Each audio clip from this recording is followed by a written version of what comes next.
Hey, everybody, how are you? This is Reverend Phoenix. I'm coming to you all from Buffalo, New York, where it is currently chilly. It's about 38, 39 degrees.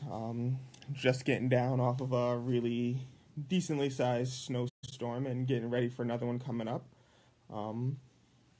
But other than that, things are going pretty good here. I am broadcasting from the Covenstead of Holistic Knowledge Temple, which I am the temple head of. And I'm coming to do this week's session of Ask a Witch. So this is my first time doing it. Lady Liz Hamilton asked me to jump on board, and I was all too happy to oblige her. Hey, Lady Liz, giving me some love from wherever it is that you're sitting. Love it. So I do have 4 questions. The questions that I have are all wonderful questions, and I'm so happy that y'all asked them. Now, because all of them are very important in their own right. So the first question that I have came to us anonymously. Cynthia Peterson, how are you, sweetie? Thanks for joining us. The first question that I have says, it's from an anonymous person, and it says, there's a goddess who I feel connected to, but I never know what to say in prayer unless I'm asking for something, and that feels weird. What else to do? That is a phenomenal question. I'm very happy you asked. A lot of times when I'm engaging people, they ask the question, what is this god or what is this goddess used for, or how do I utilize this spirit in my spiritual growth or in my magical practice? The one thing that I do want to say is that the spirits that we work with are not like trading cards, right? We don't use them for anything in particular, right? We work with them. We pull in their energies. We try to manifest what they represent in our own lives, right? There's a line in the read that I really love, or maybe it's the charge. I think it's the charge, but it references searching for something and understanding that if you can't find it within yourself, then you're never going to find it. So know that all you're seeking will avail you not, for what you look for is not found within yourself. You'll never find it, or something. Like, I just paraphrased it, like super ratchet style. But as far as this question is concerned, it's really good that you're approaching your goddess or your spirits or your ancestors. Thank you, Liz. It's the charge, right? But when you're working with your spirits, Scott Brown wants to know about auras. Nicole, Mary Meat. All right. When you're working with your spirits, it's definitely important to ask for things, especially in prayer. If you don't know what else to do in prayer, say thank you for the things that they've granted you that you've prayed for, right? So, beloved spirit, I noticed that you granted a wish that I asked. You answered a prayer for me. You came through for me. I want to thank you. I want to uplift you. The other thing is that you can light them some incense, light a candle for them, offer them some water, right? And if you offer that to them while you're saying thank you, you have now turned your prayer of thanksgiving into a ritual of thanksgiving, right? And it's solidified with some intent. The other thing that you can do is you can dedicate some time on a day that's governed by your spirit. So, your love spirits, Friday for Venus, your psychic spirits and your moon spirits on Monday, and so on. You follow that pattern and you spend some time on those days researching about your spirits, your gods, your goddesses, and what they like, what they specialize in, things that they adore. Find and read some of their myths. That is a good way to interact with them and kind of give back or reciprocate some of that energy that they spent answering your prayer. Let's see. What's a good example? Communication, right? What god do we know that specializes in communication? I'll go with a Mercury god. Example, Hermes, or the god Mercury. That day is when? Is it Wednesday? Is it Tuesday? Is it Thursday? You're right, it's Wednesday. So on a Wednesday would be tomorrow. If you could get up as early as sunrise, that is the planetary hour of Mercury. You get up first thing in that morning, sunrise, and you say, Blessed Spirit Mercury, thank you for aiding me in communication and helping my thoughts be made clear and my words be made clear. I call upon you to continue blessing me, continue working with me. I pray that you accept this candle and this water and this incense that I make in honor of you and all your hard work. I hope that as our relationship grows, I feel your spirit more and that you manifest more in my life. So mote it be. It's an example of a prayer of thanksgiving and continuing to request a deepening of the relationship with a spirit or a God who has answered your prayers that you feel you have a connection with. Let's see. Next question. Where would be a place to find a witch's encyclopedia of herbs for medicine? This question was asked by Stephen Hall Jr. Stephen Hall Jr., I hope you're watching because this is your question. Your question involves using herbs and weeds in medicine because for you they signify a lot more. Unfortunately, Stephen, I was not able to find a witch's encyclopedia for using herbs as medicine. However, I did find 11 books in my own personal library that I do recommend for getting to know herbs and their medicinal properties. First book, A Pocket Guide to Herbs. Bink! It's a very tiny book, but it's got some good colors and some good descriptions of the herbs in here. This is a very beginner book. It was given to me by a friend. They made it out to me. Oh, I just found the inscription. Aw. Anyway, this book, I used it to find the common herbs that folks talked about a lot in nature. So I use this as a guide to go wildcrafting with.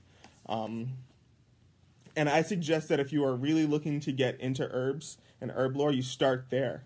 Find a guide with some good pictures, some clear pictures, and take it into the wild. Make sure you put some bug repellent on and your sunscreen on. I recommend knowing what poison ivy and poison sumac and poison oak look like first. That way you can avoid those a lot more easily. Hi, Autumn, Kenny. How are you? Thanks for joining me.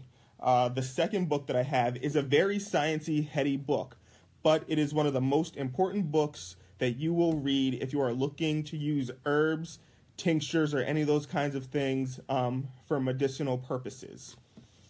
This is a primer of drug interaction, right? So this tells you about how the various substances in your plants interact with other things, right? So William Hill IV. Hey, how are you?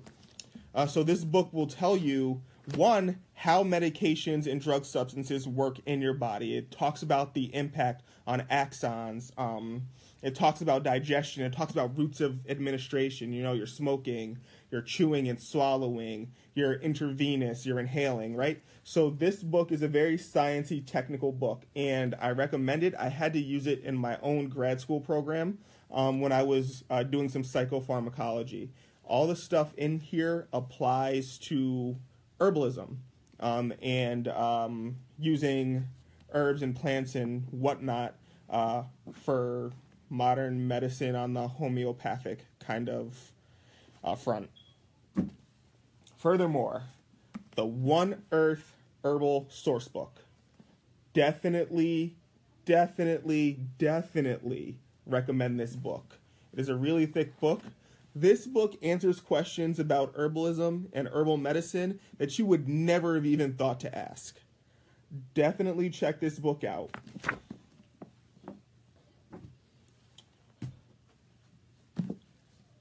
Chinese Natural Cures.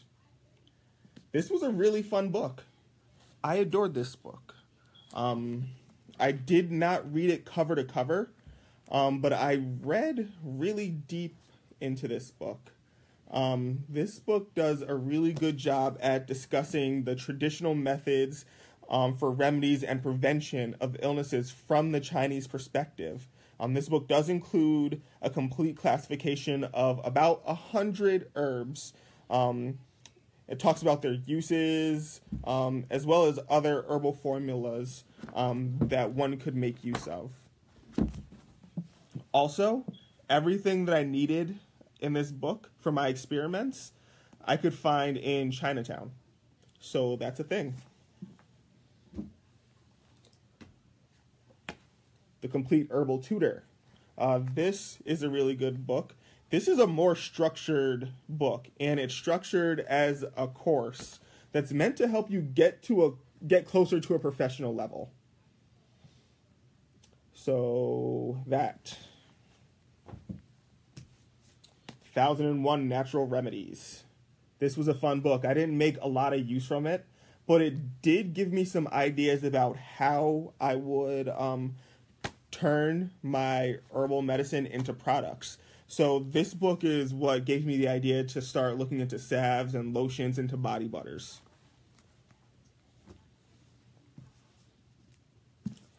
New Alternatives for Natural Cures. This book is in Spanish because I could not find an English version. I definitely recommend that if your Spanish is not that great, get an English copy. My Spanish definitely got better after reading this, and I definitely had to cross-reference a lot of the things. But New Alternatives for Natural Cures. Very good, very good, very good. Reader's Digest, Family Guide to Natural Medication or Medicine. This was an okay book. I did find that I had to cross-reference a lot of the stuff in here with some of the other books on here. But this was a good way to think about how to stay healthy using natural ways. This incorporated the yoga, the meditation, the use of vitamins, and like a balanced diet, and it was very practical.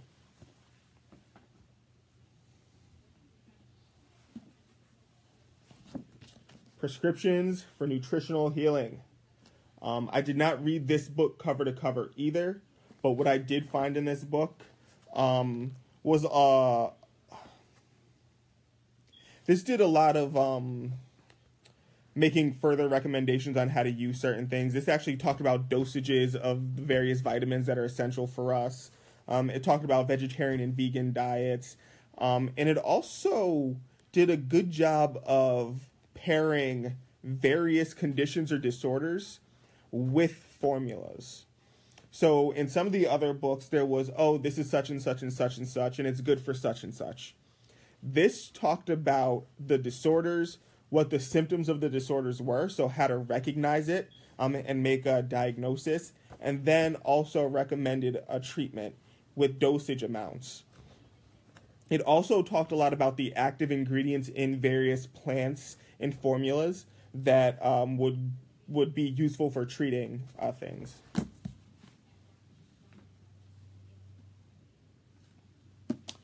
This book is the Herbal Medicine Maker's Handbook. This is a home manual. I adore this book as well. This book gave me the idea to make herbal jello. I hate pectin now, but that's a thing.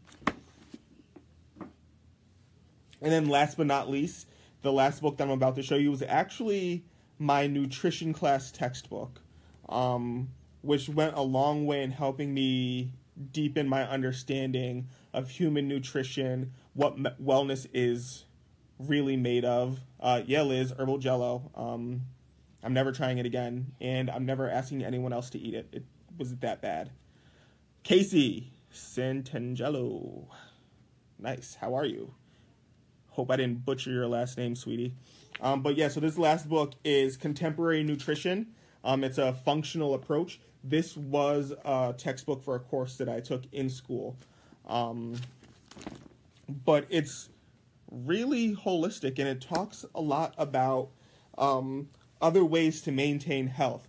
So it talks about serving size. It talked about the new things that the government was doing to push nutrition. So it talked about My Plate instead of the food guide pyramid and what have you. It talked about the various vitamins and minerals that were found in the food. It talked about the protein calorie breakdown. What else is in here? Also healthy decision making and what goes into that. So yeah, those are the books that I absolutely recommend. Those books allowed me to become super well versed and able to speak about herbal medicine and formulas in a really good way. I can hang with the best of them, so to speak.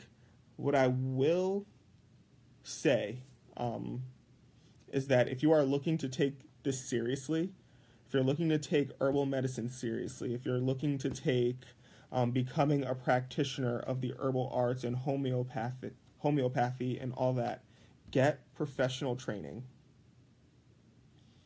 Get some schooling. Make the investment to get a very good education in this work. You can go far. You can make a good name for yourself. You can make a good reputation for yourself. You can combine it with massage therapy. You can combine it with Reiki, and set up a good business plan for yourself. But take the time, spend the money, and put the energy into doing it right, because there are several ways that you can hurt someone or help someone make a really poor choice due to poor research or not understanding what it takes to actually be a holistic or an herbal medical practitioner. Also, fair warning, the United States FDA, the Food and Drug Administration, is looking to crack down on homeopathy. So make sure that you stay within the limits of the legal system when you're pursuing this work. Don't let anything deter you, but understand what it is that you have to do to be successful. And you can pray for those things, actually. Link that back to the first question. Pray that the obstacles are removed so that you can, be successful on this path. Do that. Let's see. So I hope that was helpful, Mr. Stephen Hall Jr.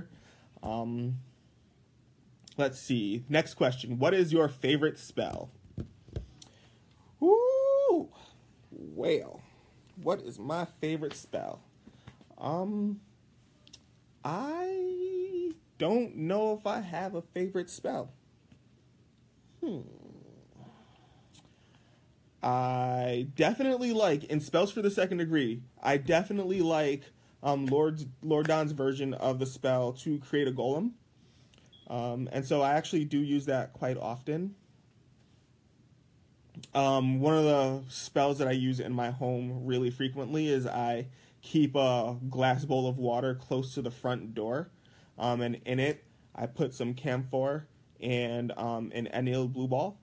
And I charge that water to absorb all the negativity off of the people who enter my home and all the negativity that heads inside towards my front door, to keep my house pure and clean of all that wasteful, unhelpful energy.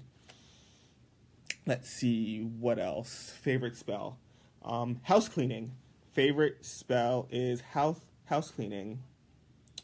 I make a regular habit of weekly. I sweep my house from the back of the house to the front of the house, and I carry the garbage off my property.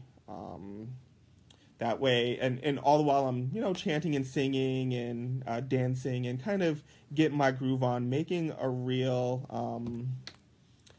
party out of cleaning my house and getting that nasty stuff from the week out. Lady Lori Denman has a question. What was my hardest part of my clergy training? Let's see. Hardest part of my clergy training. So the longest part was definitely third degree. That took several years. The hardest part, I guess, was being patient while I figured out a way to apply all the things that I was learning in my clergy training into my real life. Because my clergy training didn't really become real for me. The fact that I was a priest didn't really become real for me until I was making use of it in the real world. And that didn't come really until about the middle of second degree. I found a community organization that was willing to allow me to represent myself as a Wiccan priest. And they allowed me to sit with folks and pray with them and encourage them and help them see the strength that the spiritual realm had to offer. And then from there, I went on to hosting events. I became known as Reverend Phoenix on campus at events like Take Back the Night. And then I started to critically think about how I was being a priest and whether or not it mattered that people knew I was a priest if I was doing my work. And so once I realized that folks didn't have to approach me and call me Reverend Phoenix for me to be acting in priesthood, it was really easy for me to just live in those footsteps on a day-to-day basis. So that was really the hardest part of clerical training for me, Archpriestess, was really just making those puzzle pieces fit in my life so that clerical priesthood training wasn't separate than my undergraduate or my graduate degree. Levi Christian Morgan, most powerful old name. Who? The most powerful old name? Couldn't tell you. Really couldn't tell you. There are theories. I do work within the grimoire traditions, using the Key of Solomon, the Arbatel, and the Book of Abramelin, Honorius, and whatnot, and they all have their theories about what the most powerful old name is. I don't need to know what the most powerful old name is. I just need to know what name is going to work for my work. And so to understand what name will work for what I'm doing, I use the Kabbalistic method and use the planets and then understand which god fits into which planetary realm. So that's how I go about determining which names to invoke and which names to make offerings to for whatever it is that I'm doing. Let's see. Back to favorite spells. Brushing my teeth is one of my favorite spells. It's definitely one of those daily routine things, but I use it to help me focus energy on my throat chakra and help me kind of get my words together in the morning. And so brushing my teeth is one of my favorite spells.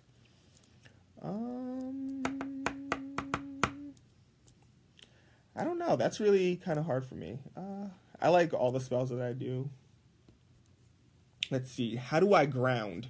Then also, Isabella Hall says that she works with people magically, and they don't really see the importance in grounding.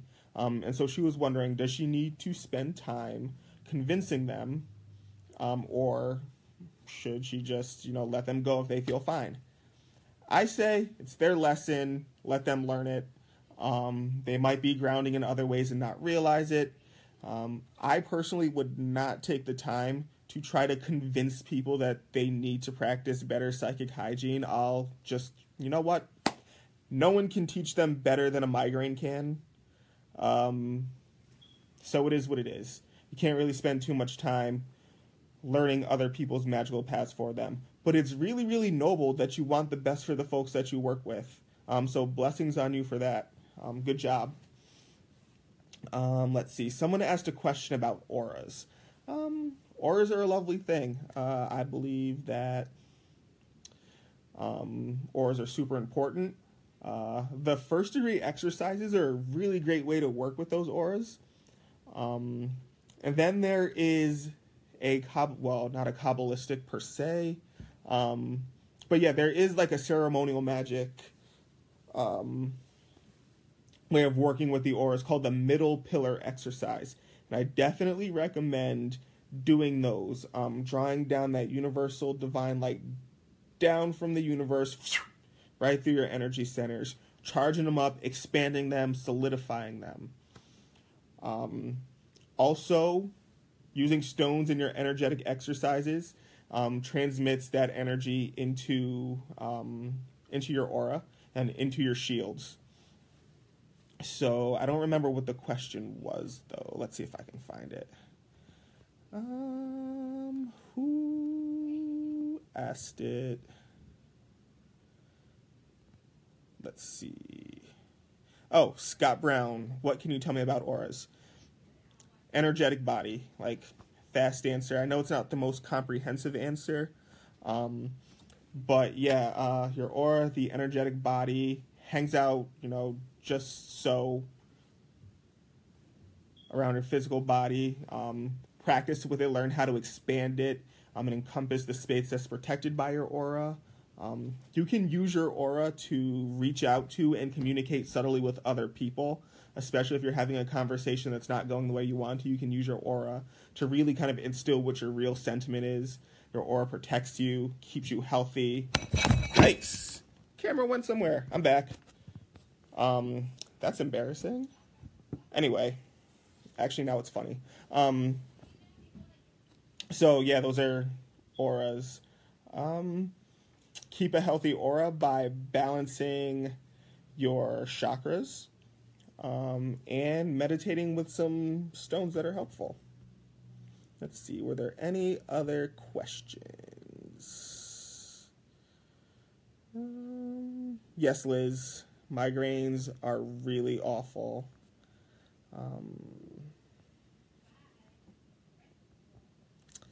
All right, so I'm not seeing any more questions on here. And I answered the ones that were posted ahead of time. So yeah, thank you all for tuning in. I'm glad to have been here with all of you. I hope the rest of your day, questions, get your questions in, everyone. Yeah, Liz, listen to her, get your questions in.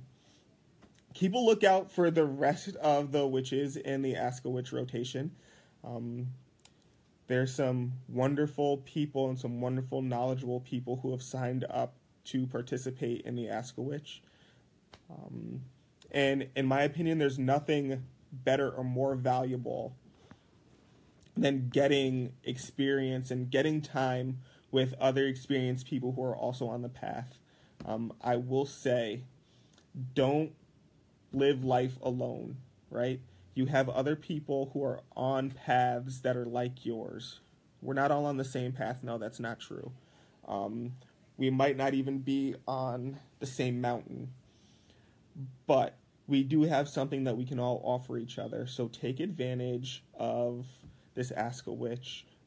I know Archpriestess Lady Lori Denman is planning one. Lord Ed did one. Lady Liz did one. These are all people who were an essential part of me coming up in the Correllian tradition. So it's been super wonderful and beautiful watching them do this. And I feel super honored that they would ask me to participate too. Next time I do one, I will work super hard not to drop my camera. Until next time, blessed be. Get your questions together. Figure out what it is that you want to know. Think about some of the things that might be plaguing you or bothering you that you want a little bit of insight on, or some things that you just can't quite figure out, or some details that you might be overlooking.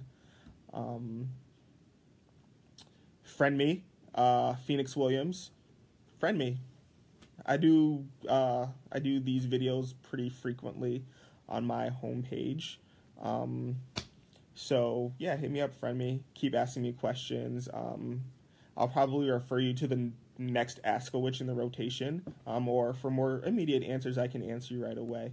But I love all of you guys. Thanks for watching. Stay tuned for what's coming up next, and have a great week.